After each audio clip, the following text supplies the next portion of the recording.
Hi everyone, and welcome back to the ranch. I'm doing a special cooking vlog today for my friend Hazelnut. I made some butter, and so she made some butter, and so I made some bread, so she wanted to see me make bread. And I'm thinking my mom probably does too, because she probably doesn't quite believe me that I'm actually doing it, along with a friend named Connie, who never believed I would do anything like this. Maybe be a protester or something, but never in a kitchen with an apron and everything else. So anyways, we're making bread. Now here's the deal.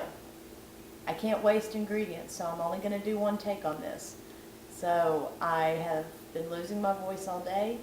If I sound kind of funny, I'm sorry, but we're just gonna do this. Fortunately, with bread, there's a lot of periods where I get to stop the video and let it do its thing and move along. So there's not a whole lot of speaking here. So, white bread, really, really easy. There's only 6 ingredients, and it's stuff you probably already have in your house. So you're going to need some warm water. You're going to need yeast, salt, sugar, vegetable oil, and bread flour. I've heard that you can use all-purpose flour. I don't know about that because I haven't used it.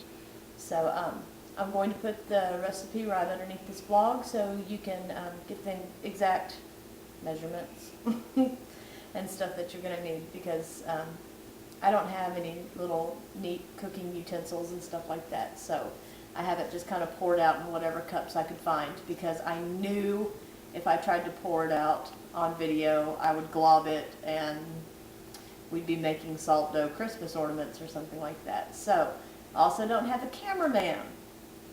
Kids are asleep, man is asleep, I'm here by myself. So if it fades in and out, I'm sorry, it's some kind of autofocus thing.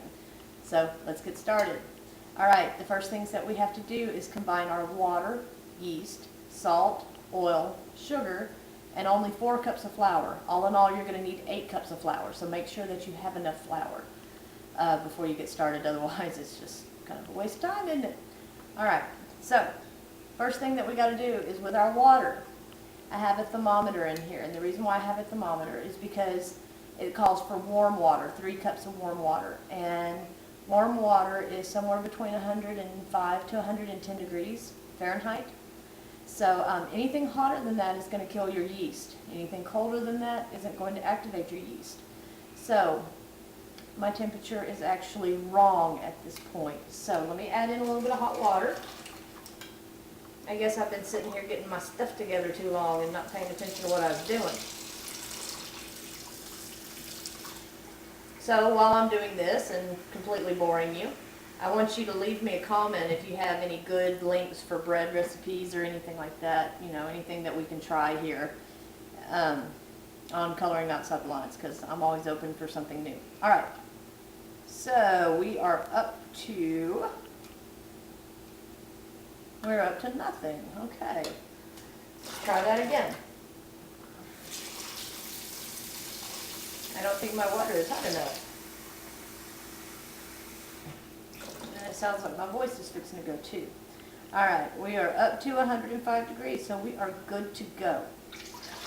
So, 3 cups of warm water. You're going to need 3 tablespoons total of yeast, and we're going to just go ahead and put that in there. And then we have our salt. You only need 3 teaspoons of salt. So 1, 2, 3. Alright. 2 teaspoons of salt. And then we're going to need 4 tablespoons of vegetable oil. And half a cup of sugar. And it's making some kind of really neat, lovely sound. Alright, then you're going to need 4 cups of flour. Remember I said you're going to need 8 cups total, but right now we're just going to do 4. So we're going to put that carefully in there so it doesn't explode all over the place. Get flour everywhere and look all Christmassy. And next thing we're going to do is sit here and mix it.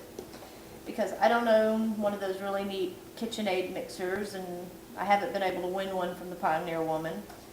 So we're just going to mix it, and we're going to build up those arm muscles, because this stuff gets really sticky really, really quick.